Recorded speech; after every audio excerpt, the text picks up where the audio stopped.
Olá, gente! Sejam muito bem-vindos a mais um Gol Podcast. Hoje a gente está aqui com a convidada Daniela Furlani e ela vai contar um pouco sobre as experiências dela aqui no Canadá. Seja muito bem-vinda, Dani. Obrigada. Mas antes da gente começar, eu gostaria de pedir que, por favor, vocês deixem um like e compartilhem esse vídeo com as pessoas que estão interessadas em vir para o Canadá. Eu tenho certeza que as experiências de Dani vão ajudar muito quem está nesse projeto. Dani, quando começou seu projeto? Há quantos anos atrás? Uns 4 anos atrás, foi em 2020, 2021, vamos colocar mais Vocês exato. começaram a pensar em Canadá ou você já chegou em 2021? Não, em 2021 eu cheguei. Nosso plano foi muito rápido, não teve muito um plano. Foi no susto. Foi meio que no susto.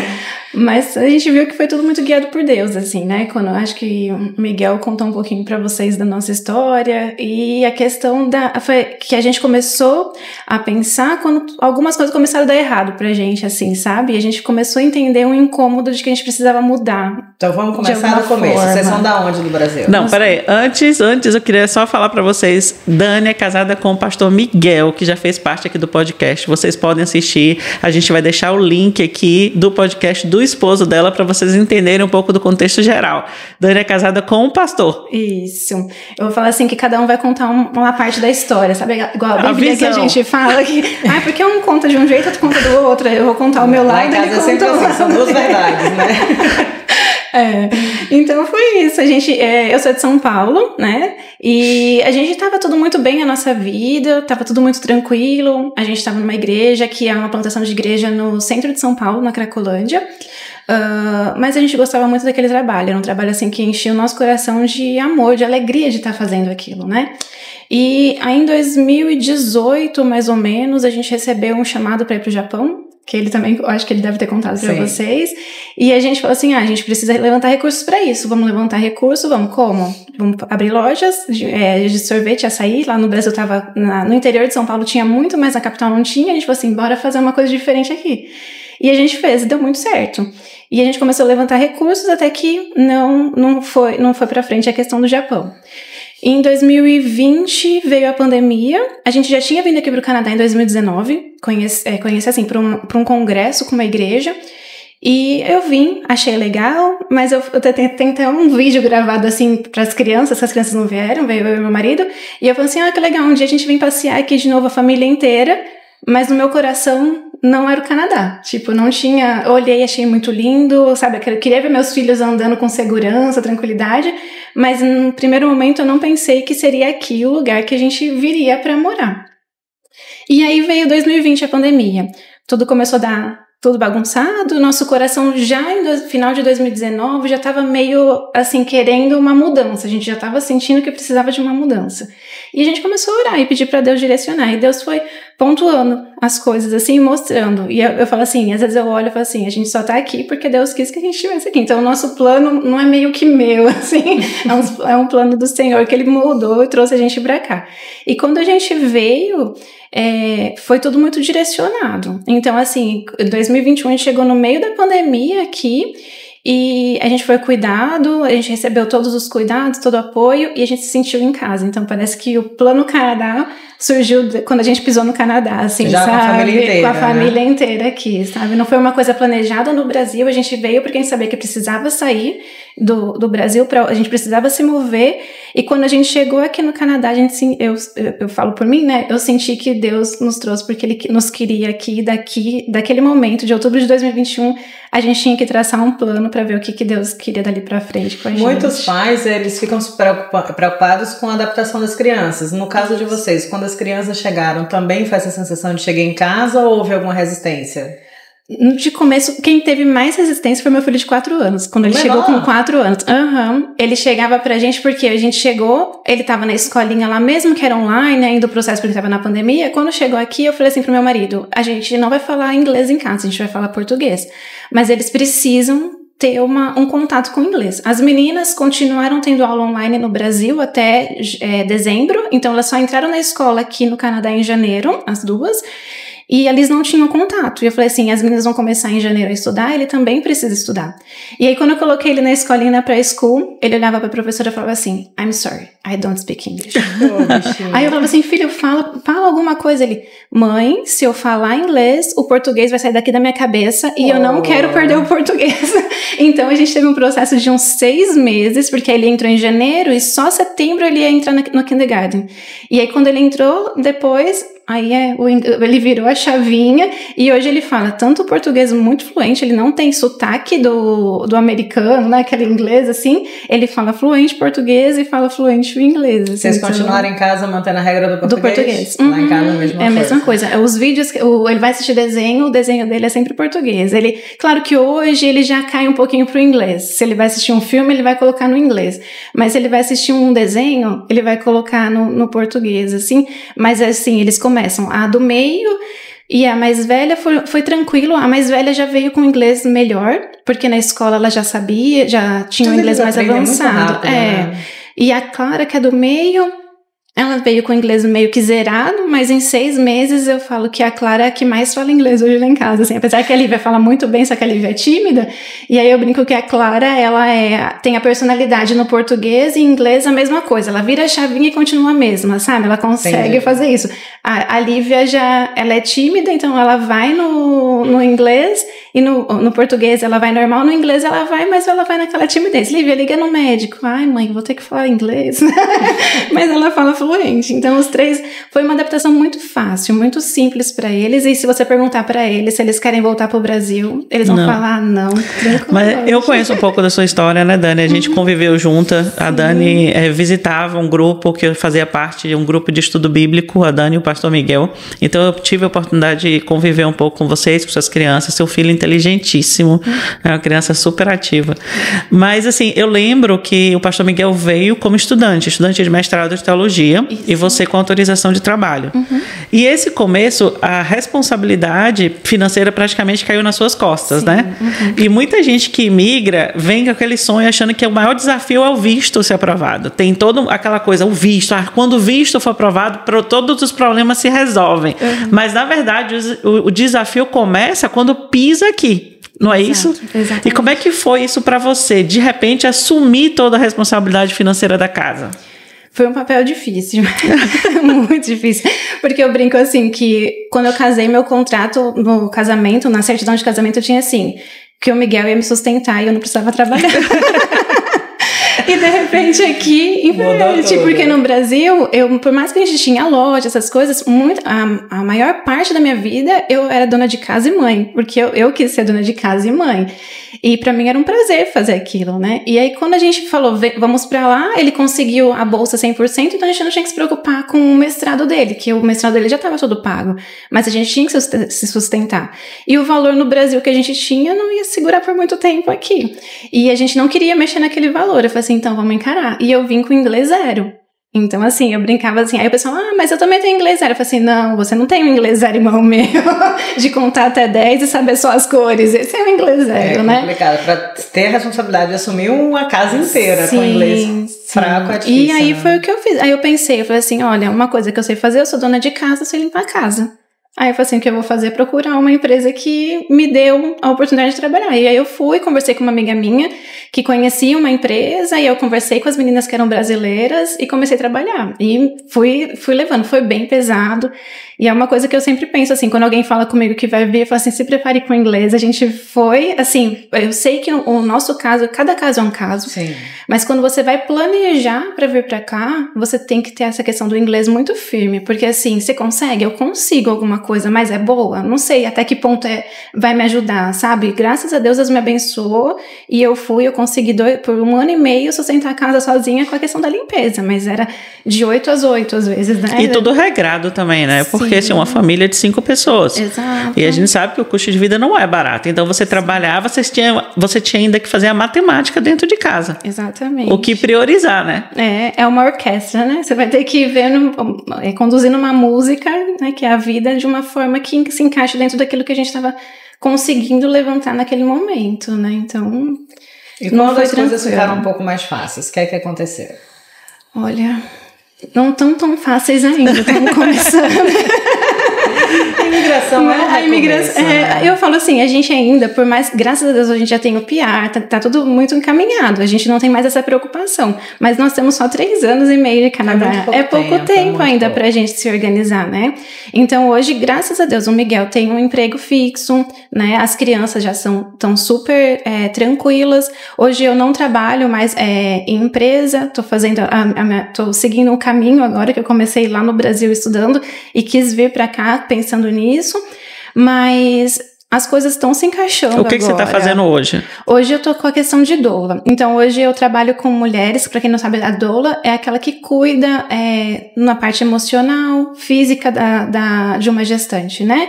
Então a gente faz um trabalho pré-natal, conversa com ela sobre a questão de parto, pós-parto, cuidado com o bebê, como se preparar para o momento do parto, ou às vezes até antes da gestação, como você se preparar para uma gestação.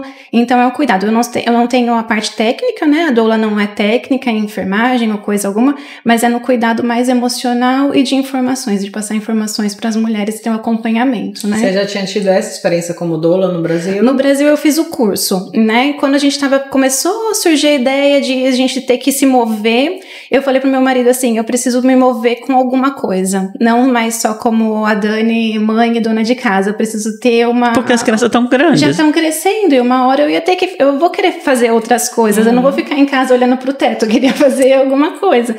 E aí eu pensei, eu falei assim, olha, quando eu tive minha filha há 17 anos atrás, eu falava assim, eu queria muito uma doula. E os motivos eu tinha porque eu queria alguém que estivesse do meu lado, me acompanhando, me dando informações sobre aquele momento.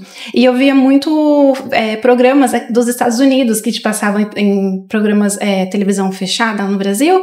E eu achava a coisa mais linda, aqueles partos, né, naturais. E ter alguém te acompanhando, fazendo massagem, cuidando, sabe, aquela coisa. E aquilo sempre foi. Então eu brincava que eu me doulava. Em todos os meus partos eu sempre fui atrás de informação, sempre, né, conseguia, porque no Brasil não tinha doula. 17 anos atrás era uma coisa que não existia. E aí isso foi crescendo no meu coração. Sempre gostei muito de ajudar as mulheres, então sempre que eu via uma grávida, se ela pedia informação, por causa da minha experiência de 3 gestações, eu estava sempre conversando, amamentação, ajudava na amamentação, eu falei assim, eu acho que é o que eu gosto, é aquilo que tá no meu coração que eu vou fazer com prazer. E aí eu fiz o curso em 2020, no meio da pandemia, e aí eu não conseguia atuar em hospitais no Brasil, mas atuava assim, em conversas, né? A pessoa precisava de ajuda, eu ia lá, ajudava, problema com a amamentação, eu ia na casa, ajudava com a amamentação. E aqui quando eu vim, eu falei assim, acho que eu não vou conseguir porque ainda não tenho inglês, eu não vou conseguir entrar no hospital.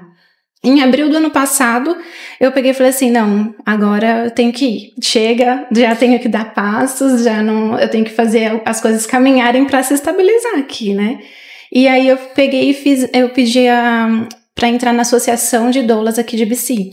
E aí eu mandei meu certificado, conversando com a pessoa que é responsável pela associação, e aí foi aprovado o certificado. Então hoje eu tenho o crachá para entrar nos hospitais, tô associada às doulas de BC também, né? E diferente do Brasil, eu acho que todas nós aqui, Renata não, que não teve neném no Brasil, mas a gente tem uma experiência diferente, né? A gente é meio que induzida a ter partos cesáreos. Isso. Tanto pelo sistema de saúde de lá, que é tudo privado, ganha mais sendo cesárea, enfim, quanto pelo tempo. Eu tive experiências péssimas nesse sentido, inclusive. E não consegui ter parto normal porque eu não tive a opção de escolha. Foi ou é cesárea ou eu não trabalho com você. Isso eu com 9 meses já pra parir, entendeu? Então, enfim. Aqui não. Aqui o governo, o sistema público de saúde estimula que as pessoas tenham partos normais. Então, o trabalho da doula passa a ser muito mais importante, né? Sim, sim. A gente é vista com outros olhos, né? Eu não trabalhei em hospitais no Brasil, mas conheço doulas que trabalhavam. E às vezes você é até meio que discriminado ali, né? Porque na verdade eu acho que nem toda a equipe médica entende muito o que é uma doula, sabe? Porque a gente entende que a gente não tem a parte técnica. A gente tá ali para passar as informações, a gente estuda, a gente lê artigo científico, faz várias coisas, mas a gente não é apto para fazer um exame de toque. Eu não sou uma enfermeira, porque tem muita gente que confunde também com parteira, né? Então, não, a gente não é parteira, a gente tá ali para cuidar mesmo, de dar aquele apoio, de passar toda a informação do que vai ser um trabalho de parto, do que ela pode esperar e dos cuidados que ela precisa ter, né? Para quando ela chegar no hospital para ganhar o bebê com o seu parceiro, com quem estiver ali, eles têm informações para falar assim, não, por que você vai fazer uma cesárea se eu posso fazer isso? Por exemplo, quando eu tive minha filha há 17 anos atrás, a médica queria fazer uma cesárea. Aí eu falei, por que você quer uma cesárea? Ela, não, porque você é pequena e é estreita. Aí eu falei assim, não. E aí tava começando na internet, a questão do Google, da gente pesquisar no Google. Aí eu comecei a pesquisar, eu falei assim, não, doutora, eu descobri que eu posso ir até 43 semanas. Aí ela, por sua conta e risco, se acontecer alguma coisa. Aí eu falei assim, não, eu vou esperar. Se até 42 semanas a gente não vê que foi pra progredir, evoluiu, a gente vai pensar numa cesárea, mas eu só vou pensar quando for isso. Então, assim, se a pessoa não tem essa informação de quanto tempo eu posso esperar, o que eu posso fazer, o que é bom, o que não é, você vai, porque o que você quer? Como mãe, você vai pensar primeiro no seu cuidado, na sua segurança. Exato. Eu lembro quando foi minha vez, a médica falou assim, vai ser feriado, eu só tô disponível tal dia, tem que marcar tal hora, tal dia, porque é a hora que eu posso. Eu fiquei assim, eu falei, e aí? E se eu não quiser, entendeu? Aí lá, mas se você tiver 2 dias depois, vai estar a cidade parada, vai estar trânsito, pode ter que não ter vaga no hospital, e não sei o que. Ela bota tanto terrorismo. Exato. Que meu primeiro filho, eu vou correr riscos. Eu falei, então tá, vamos marcar, né? Mas aqui, Dani, o papel da doula já é bem conhecido, valorizado, mas eu queria chamar a atenção para o papel da doula, principalmente para as mães imigrantes. Por quê? Porque muita gente chega aqui sem conhecer o sistema e já vem com esses vícios do Brasil, de chegar de um cesárea, de um parto cesárea, porque é mais fácil, mais prático e tal. E ter o papel da doula aqui, uma pessoa que possa orientar, que possa sentar e conversar de como funciona, o que a pessoa pode esperar, o que a pessoa pode fazer para facilitar aquele momento, eu acho que é fundamental. Exato. Eu acho que porque você vai ter uma pessoa que vai te passar uma segurança, né? Porque a gente entra nos hospitais e a gente sabe como que já funciona lá dentro. Você nunca entrou no hospital aqui dentro, de repente você vai para ter seu filho.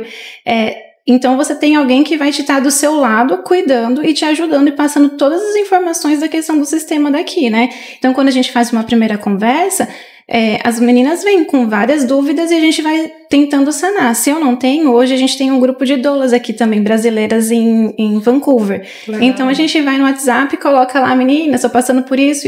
Alguém já teve alguma experiência assim? E uma ajuda a outra, isso é muito legal também. Esse grupo de doulas aqui que a gente tem aqui, elas acabam se ajudando. Uma vai ajudando a outra, porque às vezes eu tenho uma experiência que a outra não tem. Claro. E a gente acaba se ajudando e ajudando a pessoa que tá chegando, né? Tem muita gente que chega aqui sem o MSP.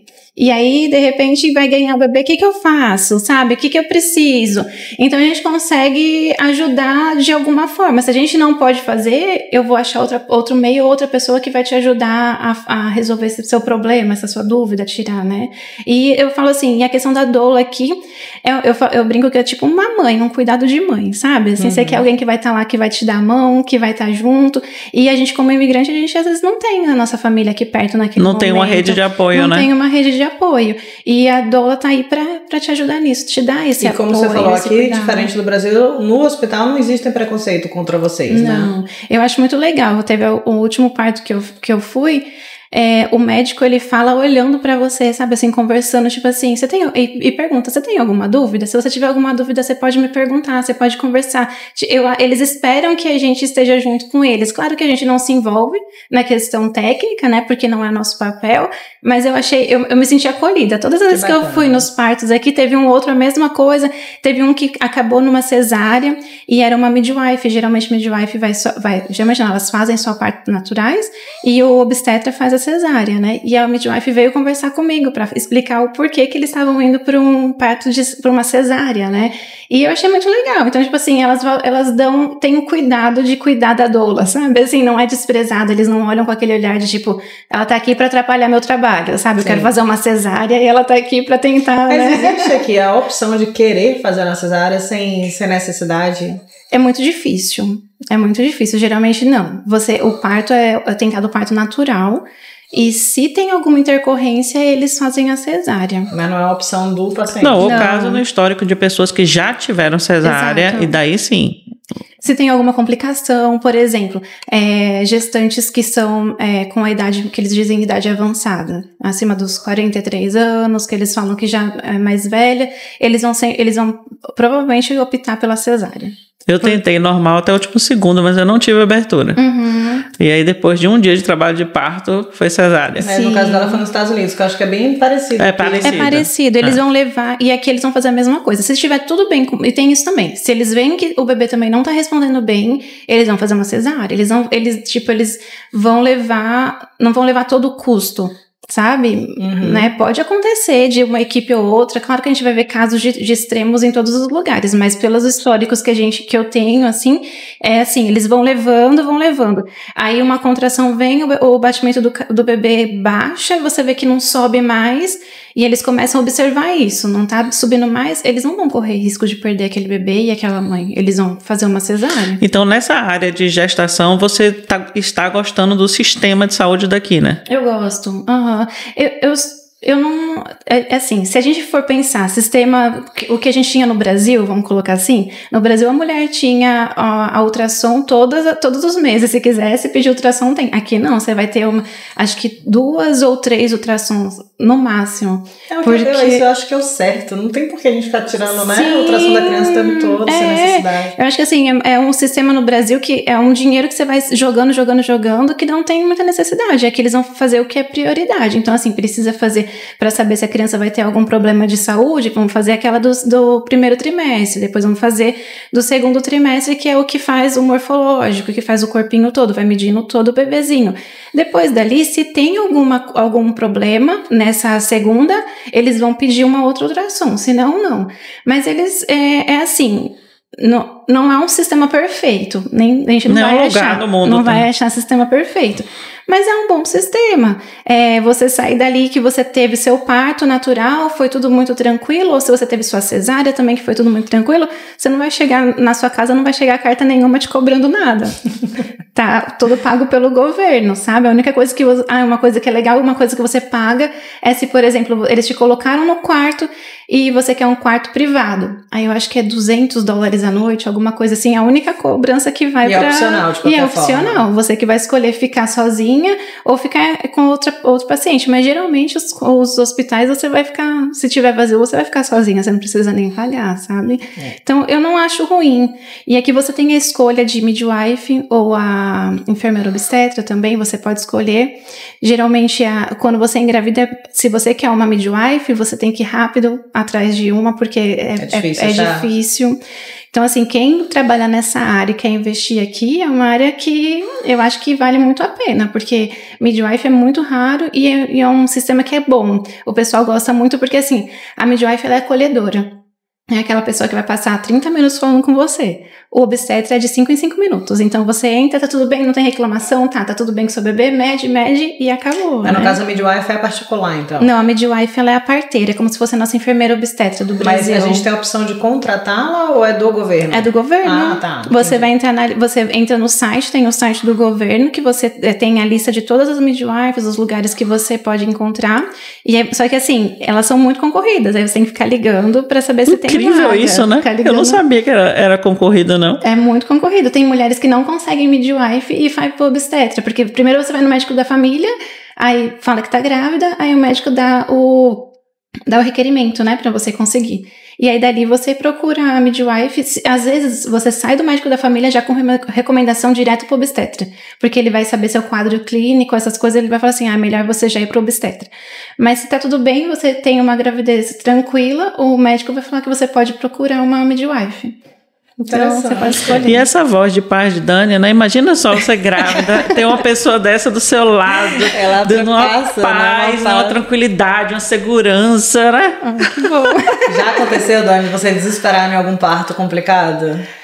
Olha, já. Não assim de desesperar, mas sabe dar um tremorzinho, porque você vê alguma coisa que pode dar errado, pode dar ruim. Aí eu lembro que aconteceu de eu sair de perto assim, aí eu vi que o esposo tava com a esposa ali, ela tava com dor, aí eu saí, fui orar, eu liguei pro meu marido, amor, ora junto comigo. Não preciso de oração, ora comigo. E assim, aí respira, tem que sair, respirar fundo e aquela coisa. Naquele momento você não pode mostrar muito seu sentimento, assim, de segurança. Apoio, né? Tem que dar apoio. Não posso mentir, falar que tá tudo bem. Se a pessoa me pergunta tudo bem e não tiver, a gente tem que conversar e colocar o que tá acontecendo. Mas ao mesmo tempo eu tenho que passar a segurança daquilo que eu tô vendo. Mas acabou tudo bem? Acabou, graças a Deus.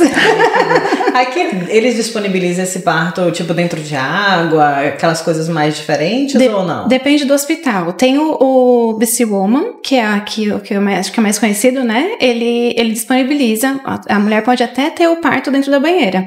Mas nos outros hospitais você pode entrar na banheira se sua bolsa não tiver rompido. Agora, se sua bolsa rompeu, você já não pode mais, eles não deixam nem você ficar na água. Então, tem algumas coisas, tem hospitais. Tem alguns hospitais que já estão avançando. Eu ouvi que tem mais algum hospital querendo implementar essa questão do parto na banheira. Mas também tem o parto domiciliar, que tem muita midwife que acho apoia. Que eu não tenho coragem, não. Era meu sonho. A primeira quase nasceu em casa, mas eu só corri porque meu marido não ia conseguir segurar. Eu tenho medo, porque eu acho que eu sou a favor do parto humanizado, sim, óbvio, mas se tiver qualquer intercorrência, se você já tiver na estrutura hospitalar, é mais fácil, né, de ter algum tipo. Nos Estados Unidos, quando eu estava grávida, eu lembro que quem queria fazer alguma coisa, tipo assim, numa banheira, dentro de um ambiente de casa, tinha que ser perto do raio do hospital. Tipo assim, tinha que ser não sei quantos minutos para uma ambulância chegar e tirar você, entendeu? Caso houvesse uma emergência. Eu já fico nervosa. Eu acho que aqui não é diferente, não. Você tem que ter tipo um hospital de referência de que se acontece alguma coisa, você já tem lugar para ir, né?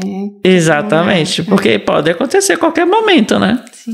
E até por falta de conhecimento, se a pessoa se arrisca a fazer isso, pode dar besteira, não. Sim. Eu lembro que eu cheguei no hospital com minha barriga torta, dura e para baixo, assim, e eu não tava sentindo nada.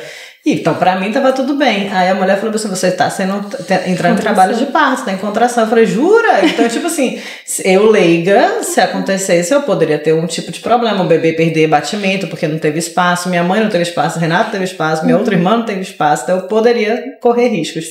Seria um hospital, certeza.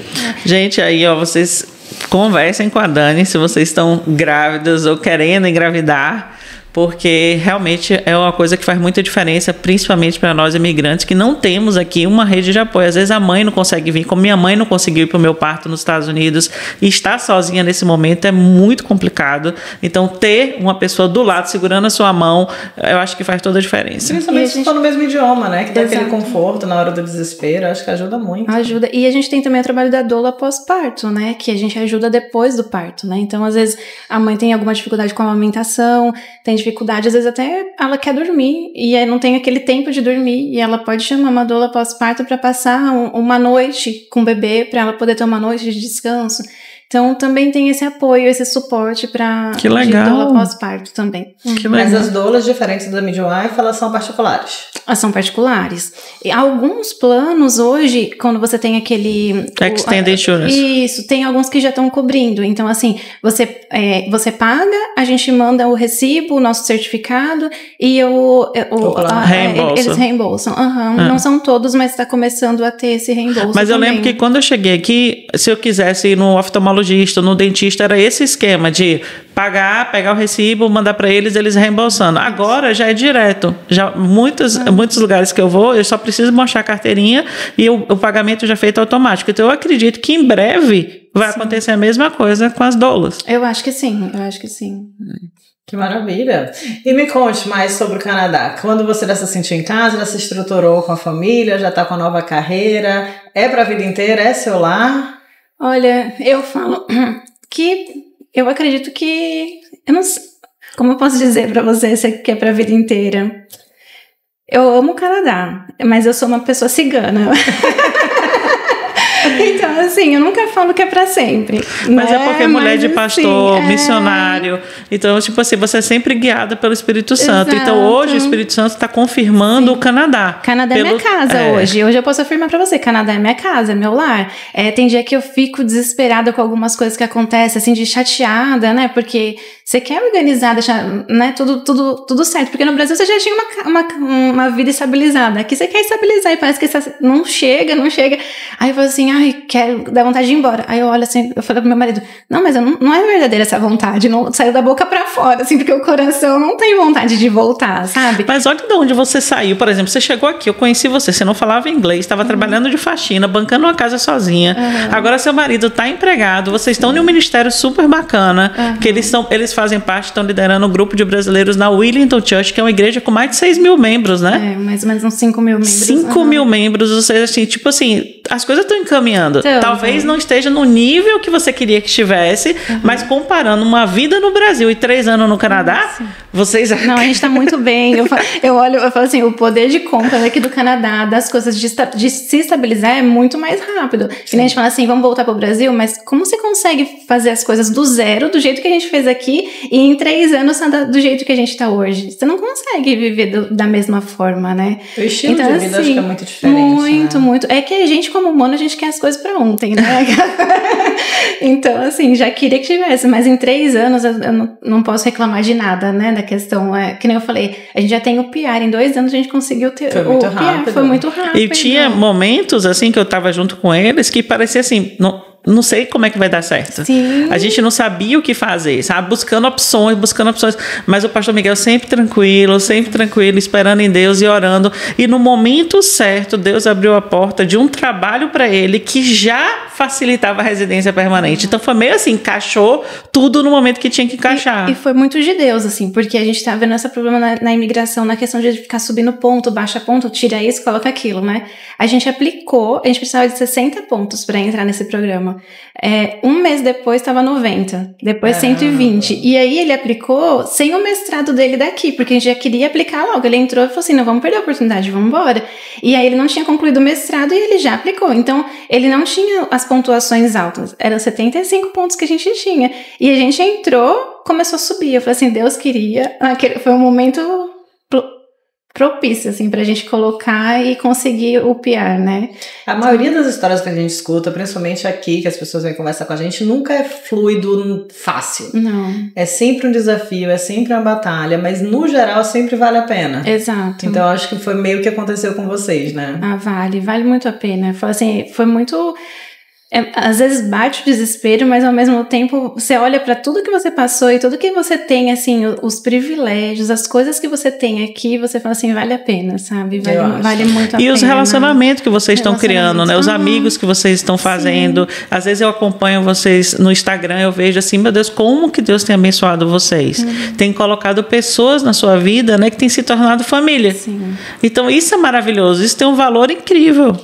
Eu falo que a gente tem uma família enorme aqui, né? A gente tem uma família de 100 pessoas. A gente tem um grupo que se reúne, né? A gente se reúne de sexta-feira na igreja, mas a gente tá o tempo todo junto. Tem, claro, aqueles que são mais próximos, mas ao mesmo tempo aqueles que não são tão próximos, a gente também tem aquele mesmo cuidado. Então, isso muda a nossa vida, muda a nossa visão de tudo, né? Então, assim, no Brasil eu tinha o meu apoio da minha família tá lá, eu morro de saudade, a gente tem muita saudade, tudo. Eu falo, a única coisa que eu tenho vontade de voltar pro Brasil é pra vê-los, mas só ir lá e voltar. Eu até brinco com meu marido, será que a gente não consegue pagar pra eles irem em algum lugar pra gente se encontrar e não precisar ir pra lá? Mas assim, a gente tem, e os 5 em casa falam a mesma coisa, a gente tem vontade de ir pro Brasil pra visitar a família e voltar. O pequeno até fala assim, você não vai vender nada não, né, mãe? Vai ficar tudo aqui.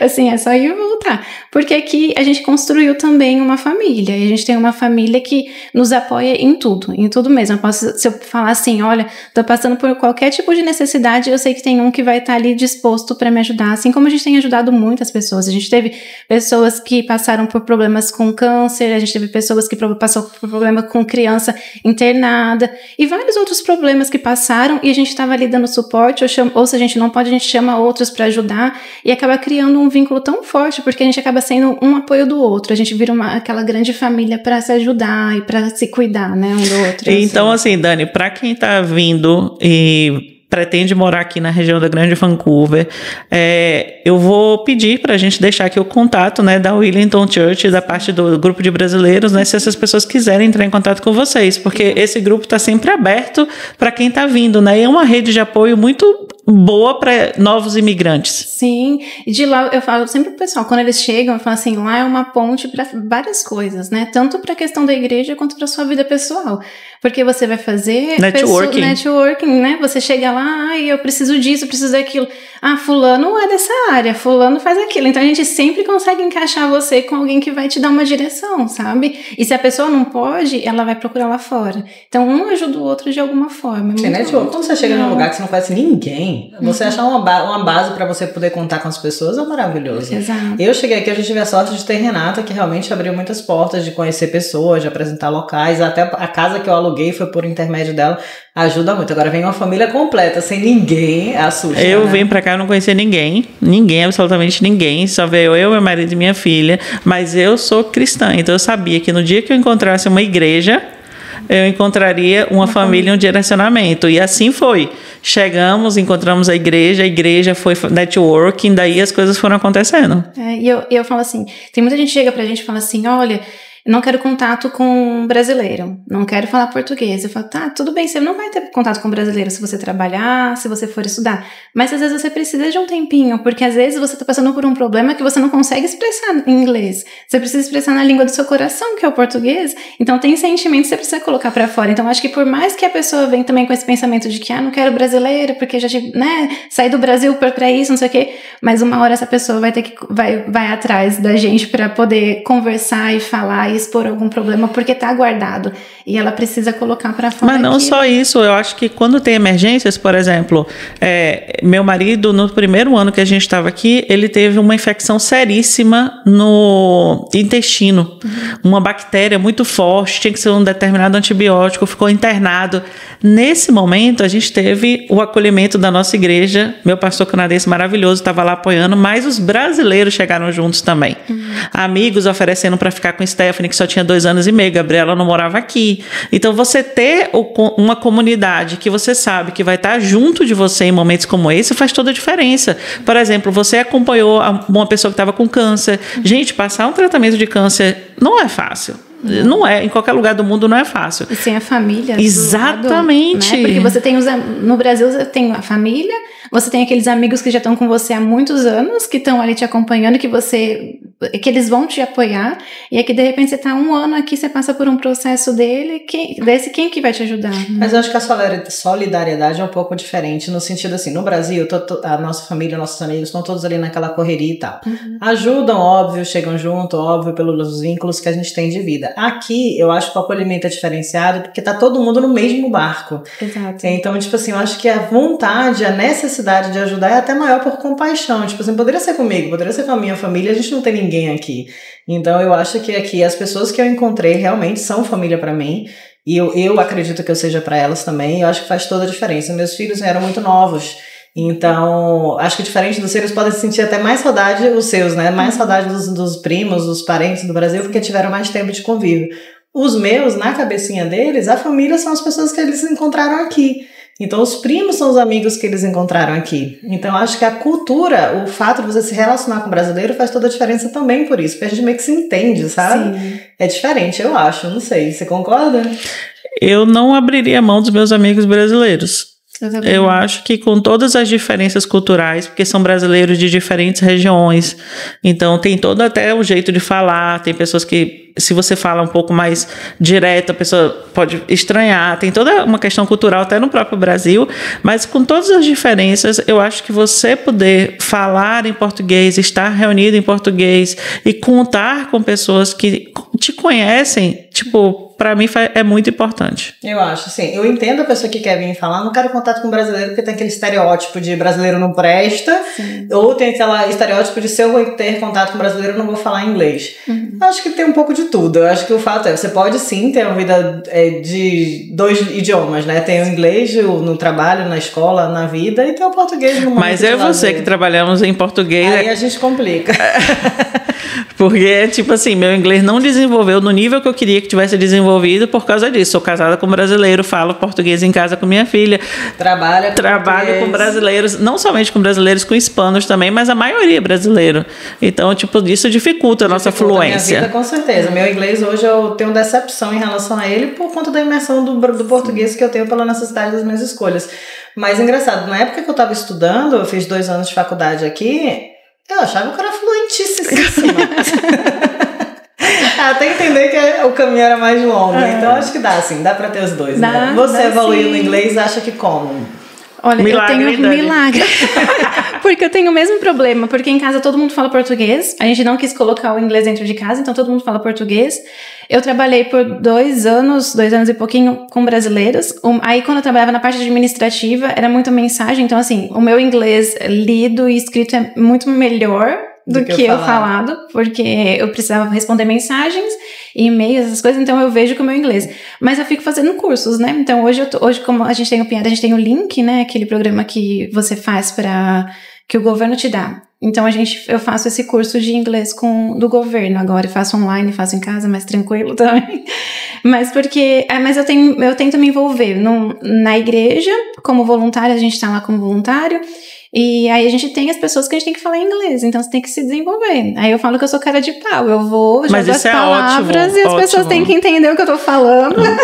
Eu acho ótimo ser cara de pau, eu não sou, eu sou extremamente tímida, então isso me atrapalha também. Sim. Na hora que eu vejo que eu vou errar, eu calo a boca. Eu sou tímida, mas ao mesmo tempo eu gosto de falar, né? Aquela pessoa que tem que ter contatos. Então, às vezes eu olho pra pessoa, tô falando, a pessoa tá tipo meio assim, eu falo assim, eu sei que não tá entendendo, mas ela vai dar um jeito de me entender. E a gente que tem fé acredita no milagre, né? Eu traduz. Não, mas hoje eu me sinto melhor. Por exemplo, hoje eu não ligava de jeito nenhum pra lugar nenhum, nem atendia o telefone. Então hoje, tipo, eu preciso de uma consulta médica, meus filhos precisam de alguma coisa, eu vou ligar lá, falar pra médica, ó, pra secretária, preciso de uma consulta assim. Acompanho eles nos médicos, dentistas, essas coisas que precisa, e vou me esforçando, né? Mas já evolui bastante. Pra quem chegou aqui, fui pegar o ônibus você tem que apertar, né, pra você sair. E aí, a primeira vez que eu andei sozinha, fui pegar o ônibus, aí eu dei o sinal, parei na porta e fiquei esperando. Aí o motorista mandando eu puxar a porta. Mas eu não entendi o que ele tava falando. Eu tava entendendo que era pra eu pagar de novo. Aí eu comecei a pegar cartão, essas coisas pra pagar. Aí ele parou e começou a fazer gestos. Aí eu, ok. Aí eu falei assim, aí na minha cabeça eu não tava errada, a porta que tava quebrada. Aí depois que eu vi que tava escrito que era pra gente, que a gente que abria a nossa porta, né? Então hoje eu não sabia disso não, Dani. Então vou pegar ônibus, né? Tipo, já peguei, entendeu? Não é o motorista que abre o ônibus, eu acho que eu saía com fluxo e nunca observei. Sim. Aí eu peguei o ônibus sozinha. Eu falei assim, não, agora eu preciso entender desse Canadá. Eu preciso me sentir em casa. Não são todos, não. Eu não me lembro de ter aberto. Os expressos, eles abrem sozinhos. Tipo, esse R4. Tipo, esses que são verdinhos, que são expressos, eles abrem sozinho. Agora, os de bairro, são fluxo menor, você que abre a sua porta. E eu ia ficar que nem você. E eu achando que o moço queria. Eu falei, nossa, eu tenho que pagar 2 vezes. Eu pago pra entrar, pago pra sair. Verdade, eu não lembro da porta não, mas já peguei muito ônibus aqui. Inclusive eu nem queria comprar carro. Pra mim o transporte público era tão bom que eu tava de boaça. Não, minha amiga, eu pedi carro no dia que eu saí com o Stephanie bebê no carrinho. Chuva, aqueles flocos de neve caindo. Passou um carro velho na frente. Eu falei, Senhor, até esse carro velho, Senhor. Qualquer carro que me leve me traga, porque o frio... Não... O transporte público é bom, mas o frio não deixa a gente ficar andando muito, não. Não, pra mim era tranquilo, não me importava com frio por nada. Mas o que eu achava difícil é os passeios, tipo assim, pra lagos, montanha, aí precisava de um carrinho, porque era 2 crianças pequenas, 2 carrinhos, enfim.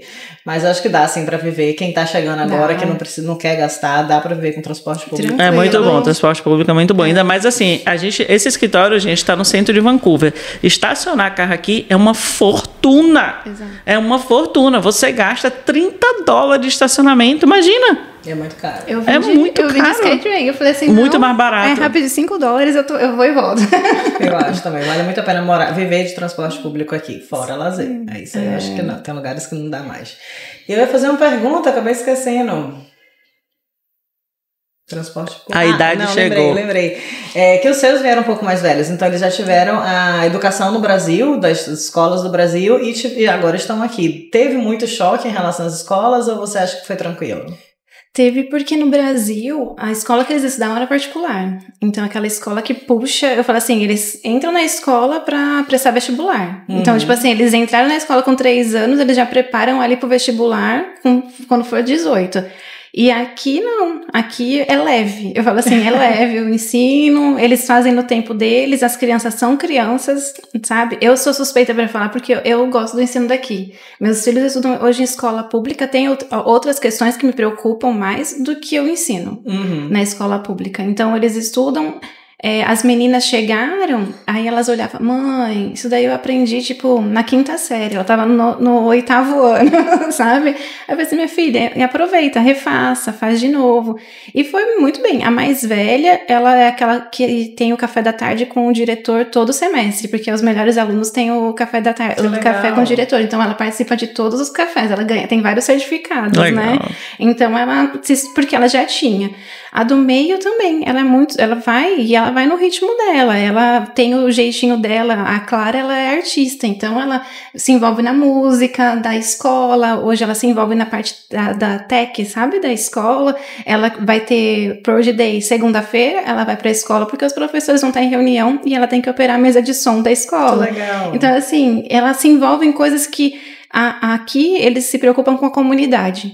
Né? Então, as crianças são criadas para viver em comunidade, em ajudar o outro, em ser voluntários.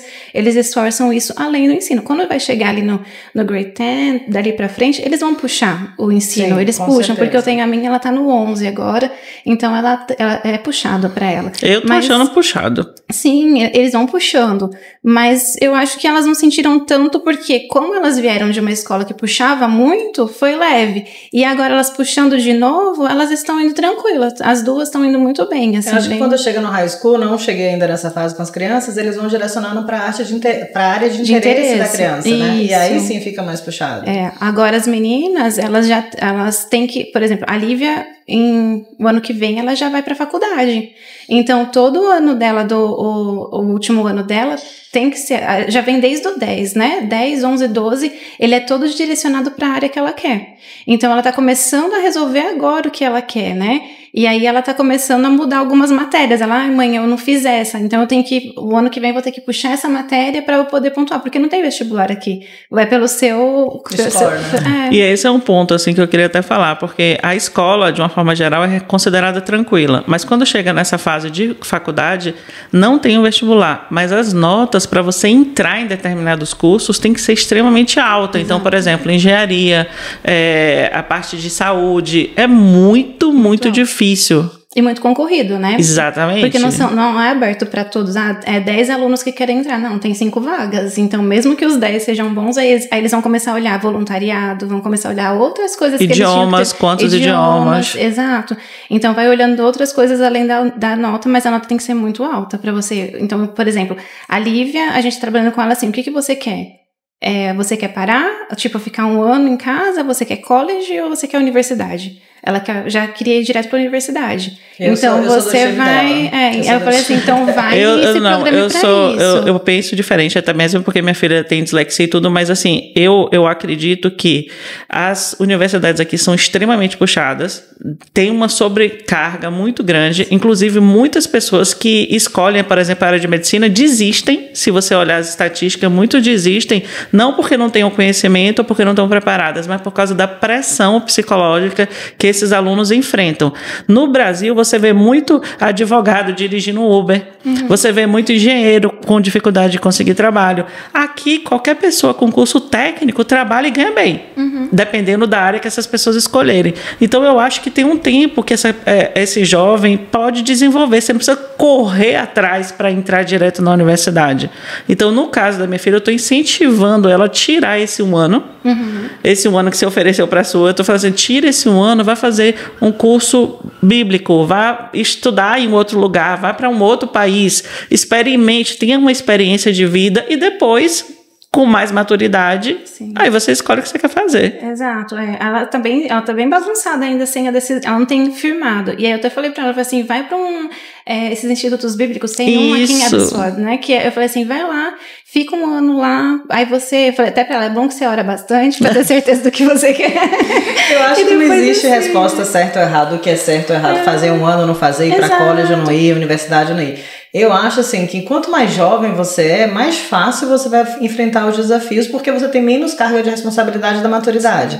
Então eu fiz faculdade depois de burra velha com filho pequeno, então pra mim foi mais difícil. Mas você fez cedo também, Gabriela, pelo amor de Deus. Eu fiz cedo também, então se eu, tipo assim, era outra faculdade, era outra faculdade. Você é muito novo, às vezes você escolhe um curso que você vai inventar, você fala assim, por que eu fiz isso? Meu sobrinho passou por isso, entrou em eu não sei qual foi, a engenharia de alguma coisa, chegou lá, não é isso, agora entrou em tecnologia. Ou seja, tipo, eu acho que no Brasil você escolhe muito cedo. E aqui, como você já pode começar a trabalhar cedo, você já pode começar a ter sua renda, você não tem essa pressão de ter que escolher aquilo dali logo imediato. E eu olho muito, por exemplo, para os israelenses. Eles terminam a escola, eles têm que servir o exército. Então, se eu não me engano, passar 2 anos servindo no exército. Depois do exército, eles viajam 1 ano.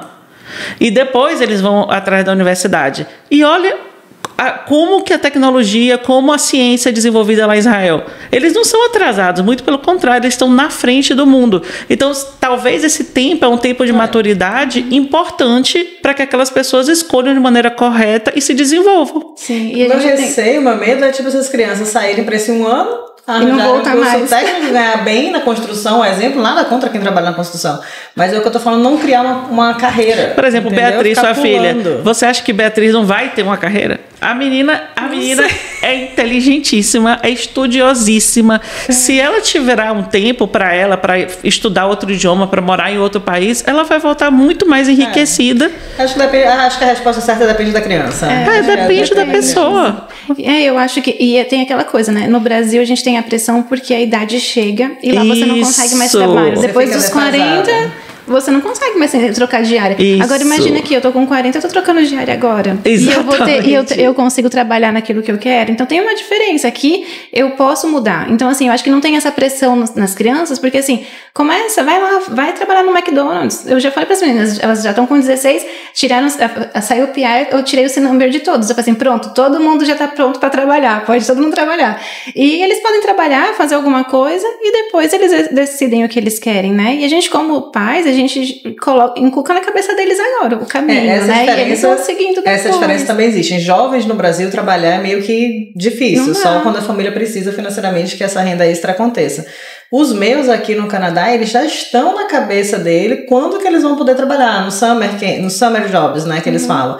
O meu quer ser salva-vida de piscina, entendeu? A outra fala que pensa em aprender a esquiar para ajudar nas estações de esqui. Então é cultural daqueles trabalharem cedo também, né? A minha do meio, ela gosta mais dessas coisas. Então ela já fala, mãe, no próximo summer eu vou estar com 15, então eu já posso trabalhar.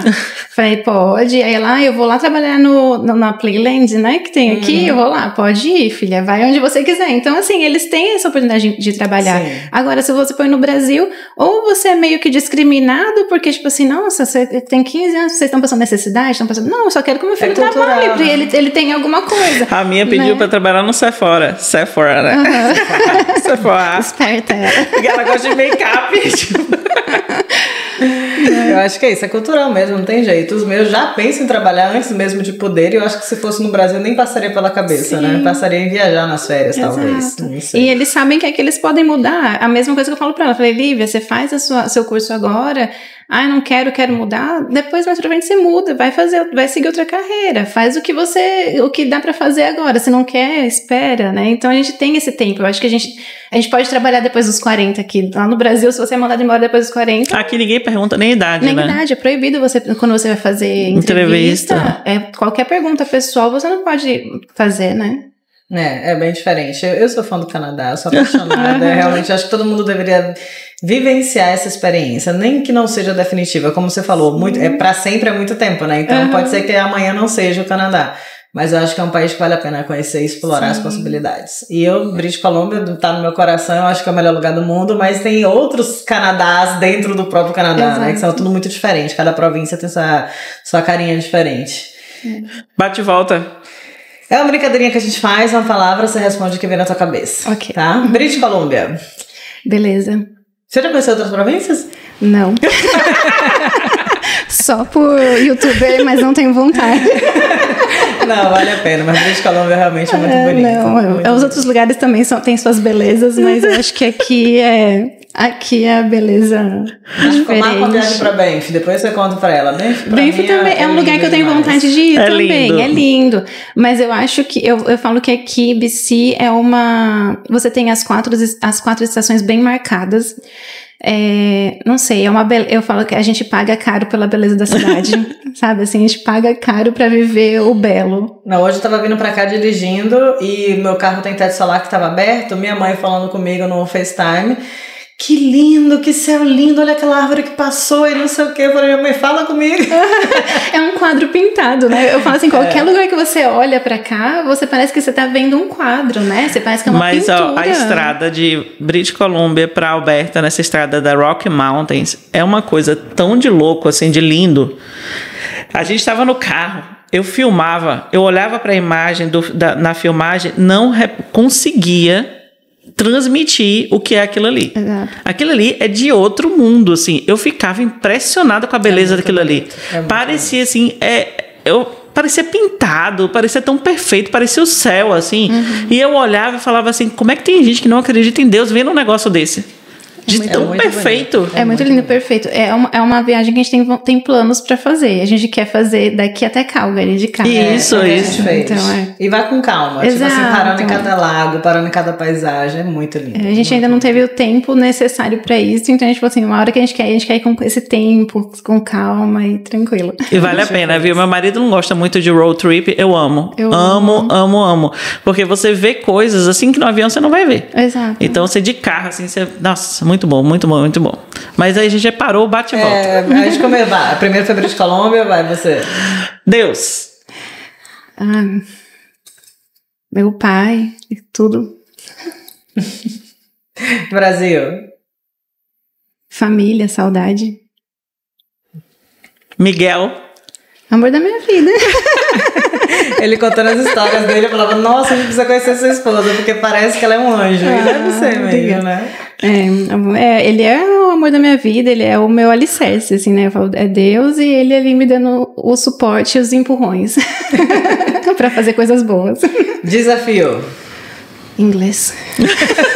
Bem-vindo ao time. Sonho. Ser fluente no inglês.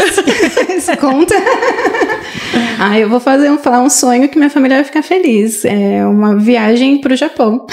Sério? É um sonho de família. E a gente tá mais perto do Japão do que do Brasil. Pois é. O Isaac, pequeno, morre de vontade de conhecer, as meninas também e o Miguel. Então, legal. Um sonho. É uma viagem que eu gostaria de fazer também. Meu marido já foi 2 vezes e eu ainda não fui. Doido pra conhecer. Deve ser muito lindo. Cara, eu lembrei do seu marido, que, pra quem não sabe, o marido dela já viajou muito, né? Ele contou da viagem do Japão, do vaso no Japão, que a água acerta naquele lugar. E eu tava vendo o marido da Virgínia, aquela influencer, ele saiu do banheiro, cara, a água acertou no lugar, tipo...